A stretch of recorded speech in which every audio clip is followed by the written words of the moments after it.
ఇటీవల తాడిపత్రి కేంద్రంగా సోషల్ మీడియాలో ఆడియోల కలకలం రేకెత్తించింది. ప్రజెంట్ మనతో రాంపుల్లయ్య ఉన్నారు. బ్రదర్ చెప్పండి, ఏంటి అసలు తాడిపత్రి కేంద్రంగా ఆడియోల కలకలం ఎందుకు రేకెత్తిందంటారు? ముందుగా రెండు రాష్ట్రాల ప్రజలకు నమస్కారం తెలియజేసుకుంటున్నాను. నిన్న జరిగిన ఒక ఆడియో కలకలం అనేది ఇది ప్రజాస్వామ్యబద్ధంగానే చేయని వ్యవస్థలపై పోరాటం అనే చెప్పాలి. నేను తాడపత్రిలో ఉన్నటువంటి జేసీ ప్రభాకర్ రెడ్డి గారు చాలా సంవత్సరాలుగా అతను చేస్తున్న అసాంఘిక కార్యకలాపాలపై చాలా సంవత్సరాల నుండే వ్యతిరేకిస్తున్నాను. ఆ వ్యతిరేకతలో భాగంగా కొన్ని కుట్రలు నాపై జరిగినాయి. నాపై ఈ పోలీసు వ్యవస్థలను అడ్డం పెట్టుకొని 4 సార్లు మర్డర్ అటెంప్టులు జరిగినాయి. ఈ 4 మర్డర్ అటెంప్టులు అనేటివి కూడా మా సామాజిక వర్గంకు చెందిన వ్యక్తులతో చేపించినారు. ఇంకొకటి, నేను ఎక్కడ దురుసుగా ప్రవర్తించినాడని నా మీద అలిగేషన్స్ చేస్తున్నారు, కానీ నేను ఎక్కడ దురుసుగా ప్రవర్తించలేదు. ఇక్కడ కుట్రకోణం అనేది ఈ పోలీసు వ్యవస్థ, శాసన వ్యవస్థలు ఇద్దరు కలిసి నాపై చేస్తున్న కుట్ర. ఈ కార్యనిర్వాహక వ్యవస్థలను అడ్డం పెట్టుకొని, ఎందుకంటున్నానంటే 4 ఎస్పీలపై నేను కేసు వేయడం జరిగింది. ఆల్రెడీ కోర్టు ఆర్డర్లు కూడా ఇచ్చినాయి. నోటీసులు ఇవ్వమని చెప్పి కూడా 5 సంవత్సరాల నుండి హైకోర్టులో అడుగుతున్నా కానీ నోటీసులు ఇవ్వకోకుండా కూడా పోలీసు వ్యవస్థ నిర్వీర్యం చేస్తుండడం కూడా ప్రజలు గమనించాలా. ఈ కుట్రపూరితమైన ఈ ఆడియో లీక్ నేను చేస్తున్నా అంటున్నారు, కానీ ఈ ఆడియో మాట్లాడడానికి కారణం ఎవరు అనేది కూడా ప్రజలు గ్రహించాలా. ఇందులో ముఖ్య విషయం ఏమంటే, నేను ఆడియో వైరల్ చేసినారని అంటున్నారు, బాగానే ఉంది. రాంపుల్లయ్య కొన్ని మీడియాలో ఏమంటున్నారంటే, రాంపుల్లయ్య వైరల్ కావాలని ఇట్లా ఈ ఆడియోలు పెట్టినారు అంటున్నారు. నేను వైరల్ కావాలనేది నాకు అవసరం లేదు. నేను ఒక సామాజిక కార్యకర్తగా, ఫైట్ ఫర్ కాన్స్టిట్యూషనల్ రైట్స్ వ్యవస్థాపక అధ్యక్షునిగా రాష్ట్ర వ్యాప్తంగా ప్రతి ఒక్క అధికారికి, ప్రతి ఒక్క డిపార్ట్మెంటుకు, ఒక వ్యవస్థలకు తెలిసిన వ్యక్తిని నేను. కావాలంటే ఒకసారి ప్రజలు కూడా గమనించగలరు. ఎక్కడ నేను బీఫ్ సౌండ్లు వాడలేదు. ఫస్ట్ అక్కడ ఉన్నటువంటి అధికారులు కానీ ఆ ప్రభాకర్ రెడ్డి వ్యక్తులను ఇంటి దగ్గరికి పంపించి మా అమ్మా నాయనలు అయినటువంటి ఇద్దరిని, సీనియర్ సిటిజన్ అయిన ఇద్దరిని చాలా బాధ పెట్టినారు. ఆ బాధ ఏదో ఒకసారి అందరూ పోయి అక్కడికి వెళ్ళి తెలుసుకుంటే కినా అందరికీ అర్థమవుతుంది మా బాధ ఏం జరిగింది. అంటే ఈ వివాదం ఎక్కడ తలెత్తింది? జేసీ ప్రభాకర్ రెడ్డి సంబంధించినటువంటి వారిని మీరు ఫోన్ చేశారా, లేకుంటే వారే మీకు ఫోన్ చేశారా? ఎక్కడ అంటే మీరు ప్లాన్డ్గా ఈ యొక్క ఆడియోను రికార్డ్ చేసి ఇదంతా సోషల్ మీడియాలో పెట్టారని ఆరోపిస్తూ ఉన్నారు. ఏం జరిగింది అసలు? ప్లాన్డ్గా చేయడానికి మీకు యాక్చువల్గా ఆడియోలలోనే ఉంది. నేను చేసినానా, ఆయన చేసినారా, ఆయన అనుచరులకు చేసినారా అనేది కూడా అక్కడే ఉంది. ఇంకొకటి ఏంటంటే కింద పోలీసు అనే వ్యక్తికి ఒకరికి ఎందుకు చేసినామంటే, మేము ఇక్కడ ఈ శాసన వ్యవస్థలో ఉన్నటువంటి ప్రతి ఒక్కరిది కానీ కార్యనిర్వాహక వ్యవస్థలో బాధ్యత కలిగిన వ్యక్తులది ఫోన్ నెంబర్లు అనేవి పబ్లిక్ డొమైన్ నెంబర్ నువ్వు వీలైతే కానీ అయ్యా నేను ఇవ్వకూడదు అని చెప్పాలా ఒక పోలీస్ అధికారిగా, లేదంటే ఇచ్చేకి రైట్స్ లేవని చెప్పాలా. కాకపోతే ఆయన ఒక బాధ్యతారహితమైన ఒక ప్రభుత్వ ఉద్యోగిగా ఉండి ఆయన వచ్చేసి మనమైతే ప్రభుత్వ ఉద్యోగే, మనకు రాజ్యాంగం కల్పించినటువంటి ఐపీసీ 14 ప్రకారం ఆయన ఒక పబ్లిక్ సర్వెంటే. మళ్ళీ ఆయన ఏమని ఫీల్ అవుతున్నారో కానీ మీ మీడియా తరఫున మీరే ప్రశ్నించాలి ఆయనను. ఆ విషయం కూడా నేను పబ్లిక్ సర్వెంట్ను కాదంటున్నారు. మళ్ళీ ఆ పోలీసు వ్యవస్థలే గ్రహించాలి. ఆయన ఎస్పీ గారు, ఆయన డీజీపీ గారు, మళ్ళీ ఇప్పుడు ఉన్నటువంటి శాసనసభ్యులు కూడా గ్రహించి ఆయనని ఇంకా ఇప్పుడు కూడా ఆ ఉద్యోగంలో పెట్టడం కూడా సిగ్గుచేటు వ్యవస్థలకు అనేది. మీరు మొదటగా ఫోన్ చేసి సిఐకి జేసీ సంబంధించినటువంటి ప్రభాకర్ రెడ్డి ఫోన్ నంబరు ఎందుకు అడిగారు అసలు? జేసీ ప్రభాకర్ రెడ్డి గారు అనే వ్యక్తి రాంపుల్లయ్య అనే వ్యక్తికి బెదిరించడం జరిగింది. అది పబ్లిక్ డొమైన్లో వాయిస్ కూడా షేర్ చేయడం కూడా జరిగింది. ఎందుకంటే ఆయన ఇప్పుడు ఒక ఎస్పీ పైన ఒక అలిగేషన్ ఉంది. ఎస్పీ పకీరప్ప అనే వ్యక్తి పైన ఇక్కడ కర్నూలు జిల్లాలో కానీ అనంతపురం జిల్లాలో కానీ పనిచేసిన వ్యక్తి ఈయన పైన హైకోర్టు ఆర్డర్ ఇచ్చి తాడపత్రి కోర్టులో ఈయన పైన చర్యలు తీసుకోండి అని ఆర్డర్ ఇవ్వడం జరిగింది.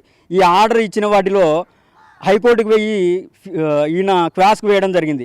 హైకోర్టు కూడా ఈ క్వాస్ను తిరస్కరించి నువ్వు తాడపత్రి కోర్టులోనే నువ్వు విచారణకు హాజరు కావాలని హైకోర్టు ఆదేశించడం జరిగింది.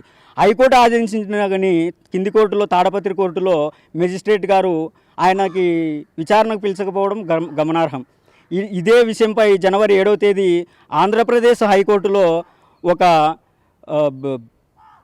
అమరావతి హైకోర్టులో రిజిస్ట్రార్ గారికి కంప్లైంట్ చేయడం జరిగింది. మళ్ళీ ఇప్పటికి కూడా ఈ వ్యవస్థలు ఇలా అసహనంగా ఉండడము నాపైన కాబట్టికల్లా ఎవరు ఈ ప్రేరేపణ చేసినారనేది మీరే గ్రహించాలి. ఎక్కడే కానీ మీరు ఒకటి బాగా గమనించాలి. పోలీస్ అధికారితో మీరు ఏం మాట్లాడారు? మీరు మాట్లాడినటువంటి ఆడియోలో మీరు దుర్బలశంగా మాట్లాడారని కూడా తెలుస్తూ ఉంది. ఆడియోలో ఒక పోలీస్ అధికారి మీద అలా మాట్లాడాల్సిన అవసరం ఏముంది? అంటే మీకు ఏదన్నా వైసీపీ సంబంధించినటువంటి నాయకులు బ్యాక్ ఎండ్ ఉండి ఈ విధంగా మాట్లాడించారా? మీరు ఒకటి గ్రహించాల్సింది ఏంటంటే, నేను ఎటువంటి పార్టీకి సంబంధించిన వ్యక్తిని కాదు, ఎవరికి బ్యాక్ సపోర్టు నాకు లేదు. నేను వైసీపీ ప్రభుత్వం ఉన్నప్పుడే అక్కడ ఉన్నటువంటి కేతిరెడ్డి పెద్దారెడ్డిని మేము ఒక అండర్స్టాండ్లో ఇట్లా పని చేస్తామని చెప్పడం జరిగింది. ఆయన చేయకపోగా ఆయనను ప్రశ్నించిన వ్యక్తిని నేను ఏ పార్టీకి సంబంధించిన వ్యక్తిని కాదని మరోసారి తెలియజేసుకుంటున్నాను. నాకు ఎటువంటి బ్యాక్ సపోర్ట్ లేదు. నేనే పేద ప్రజలకు బ్యాక్ సపోర్ట్గా ఉన్న వ్యక్తిని. నాకు ఎవరి సపోర్ట్ కూడా అవసరం లేదు, ముందు కూడా రాకూడదని కూడా కోరుకుంటున్నాను. జేసీ ప్రభాకర్ రెడ్డి మీద మీరు ఎందుకు అంత యొక్క దుర్బలశంగా మాట్లాడాల్సిన అవసరం వచ్చింది? అసలు మీరు ప్రతిసారి దుర్భాషంగా అంటున్నారే కానీ నేను ఎక్కడా కానీ దుర్భాషంగా మొదటిగా మాట్లాడలేదు. చూడండి బాగా, మళ్ళీ ఒకసారి ఆడియోలన్నీ గమనించండి. ప్రభుత్వ అధికారి అయ్యండి విచక్షణ కోల్పోయి ఆయన మాట్లాడినాడా? ప్రజా వ్యవస్థలో ఉన్న శాసనసభ్యుడు, మాజీ శాసనసభ్యుడు ఉన్న వ్యక్తి ఇట్లా సీనియర్ సిటిజన్ల ఇంటి దగ్గరికి వెళ్ళిపోయి పంపించి బెదిరించి మళ్ళీ నాకు ఫోన్ చేసి బెదిరించడము సమ్యాసమా అనేది మీరు గ్రహించాలి. ఎక్కడే కానీ ఎవరు ఇది స్టార్ట్ చేసినారనేది మీరు గ్రహించాలా మీడియా వాళ్ళు అని నేను ఒకసారి. తాడిపత్రి సోషల్ మీడియా గ్రూపుల్లో రాంపుల్లయ్య అనేటటువంటి పేరు, రాంపుల్లయ్య మీద 4 కేసులు ఉన్నాయని చెప్పి అలిగేషన్ చేస్తూ ఉన్నారు. ఆ 4 కేసు ఫాల్స్ అలిగేషన్ అనే చెప్తున్నాను. ఇంకొకటి ఏదంటే ఈ 4 కేసులలో ఎటువంటి విచారణకు నోసుకొని కేసులు ఇవి. ఈ 4 కేసులలో పోలీసులు ఛార్జ్షీట్ వేయమని కూడా నేను మనస్ఫూర్తిగా ఇప్పటికి కోరుకుంటున్నా. అవి ఎటువంటి నా పైన అది అధికారమైన ఆరోపణలైనా కానీ అనధికారంగా అది చల్లనివి అది అని నేను. ఆ 4 కేసుల్లో కొన్ని కోర్టులో కూడా పెండింగ్లో ఉన్నాయి. అంటే ఒకటి సారాయి కేసు కావచ్చు, లేదా మహిళల పట్ల దురుసుగా ప్రవర్తించారనేది ఒకటి, బ్యాంకులో లోన్ ఎగేశారు అంటూ కూడా ఆరోపిస్తూ ఉన్నారు. అంటే ఈ మధ్య కాలంలో బ్యాంక్ అధికారులకు కూడా మీరు ఈ యొక్క కొంత ఇబ్బందులు కలిగించేటటువంటి అంశంగా మాట్లాడినారని చెప్తా ఉన్నారు. బ్యాంకు అధికారులను ఇబ్బంది కలిగించినారంటున్నారు, మాట్లాడినామంటున్నారు. ఆ మాట్లాడిన మాటలు కూడా మీరు చెప్పాలా, ఏం మాట్లాడినారు? ఇప్పుడు మేము మాట్లాడేది మేము వాయిస్ ఆడియో పరంగా, మీరు ఎందుకు ఆడియో రిలీజ్ చేసినారంటున్నారు. మేము ఎందుకు ఏం మాట్లాడినామనేది మేము ఆడియో రిలీజ్ చేసినాం. కాకపోతే మీరు గ్రహించాల్సిందంటే వాళ్ళని ఏమైనా దృష్టిగా ప్రవర్తించినామనేది మీరు కూడా ఏమైనా సాక్ష్యాలు ఉంటే ఇవ్వండి అని అడగండి. ఇవన్నీ ఫాల్స్ అలిగేషన్స్. ఒక వ్యక్తి ఎదుగుదలను ఓర్చుకోలేక చేస్తున్న ఫాల్స్ అలిగేషన్స్. ఇంకోటి, నేను ఆడవాళ్ళతో అసభ్యంగా ప్రవర్తించిన అంటున్నారు కదా.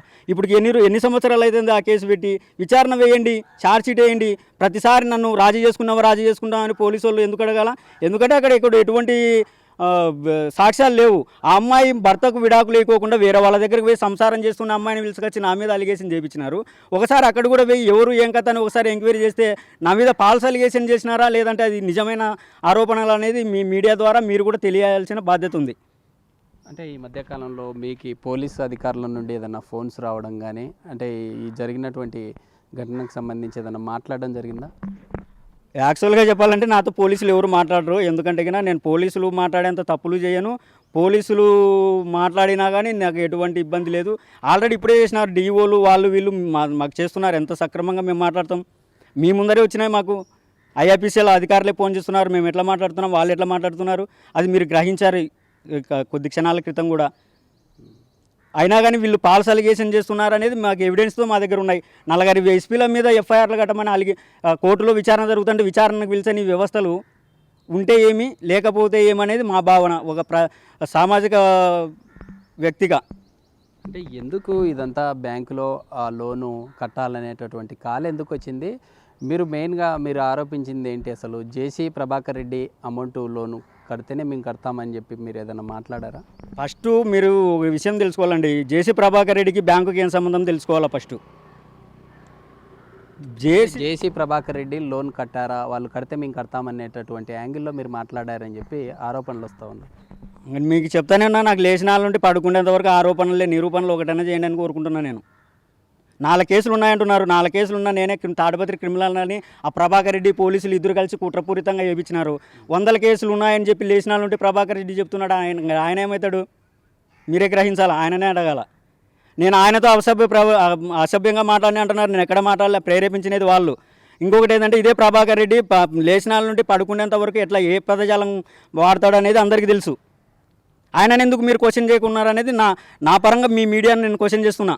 ఈ వరుస అధికారులు కావచ్చు, పొలిటీషియన్స్ మీద వస్తున్నటువంటి ఆడియోలు ఏవైతే ఉన్నాయో, వస్తున్నటువంటి ఆడియోల మధ్య ఆంతర్యం ఏంటి? అంటే ఎవరైనా బ్యాక్ ఎండ్గా సపోర్ట్ చేయడంతోనే మీరు ఈ విధంగా చేస్తున్నారా? మీరు బ్యాక్ ఎండ్ అని నేను ఏమంటున్నానంటే నా మొబైలే పబ్లిక్ డొమైన్లో పెడతాను. నాకు ఎప్పటి నుండి నాకు ఏ ఒక్క రాజకీయ నాయకునితో నాకు సంబంధాలు లేవు, ఎవరితో నాకు సంబంధాలు లేవు, సాన్నిహిత్యాలు లేవు అని చెప్తున్నా.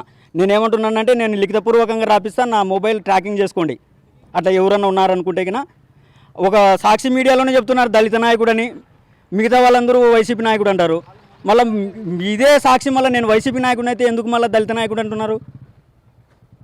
నేను వైసీపీ నాయకుడు అనడానికి మీ దగ్గర సాక్ష్యాలు ఏమున్నాయి? ఇది కూడా మీ మీడియా వాళ్ళే సక్రమంగా చూపించాల్సిన వాళ్ళే మిస్గైడ్ చేస్తుంటే నేను ఎవరికి చెప్పాలా?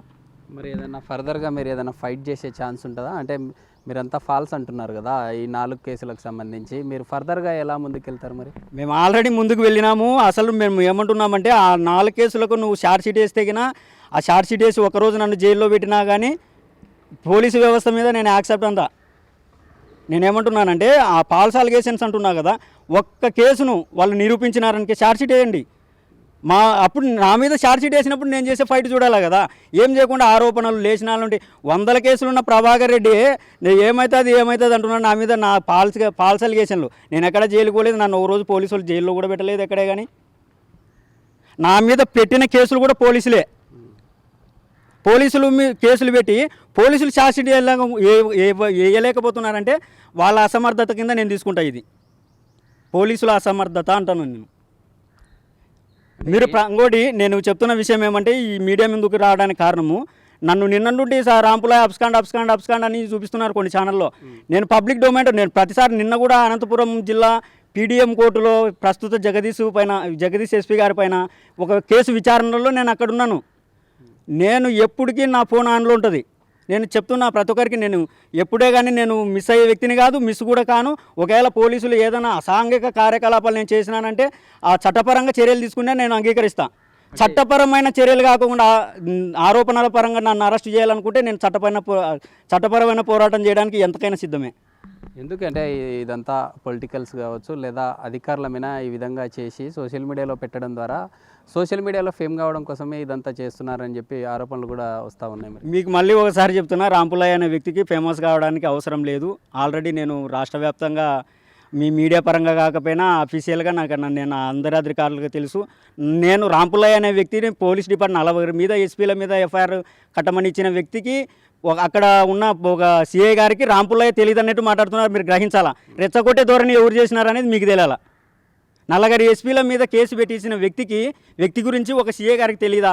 ఎవరు రెచ్చగొట్టినారు, ఎవరు రెచ్చగొట్టే ధోరణితో మాట్లాడినారనేది తెలియాలా? ఈ కార్యనిర్వాహక వ్యవస్థలు, శాసన వ్యవస్థలు,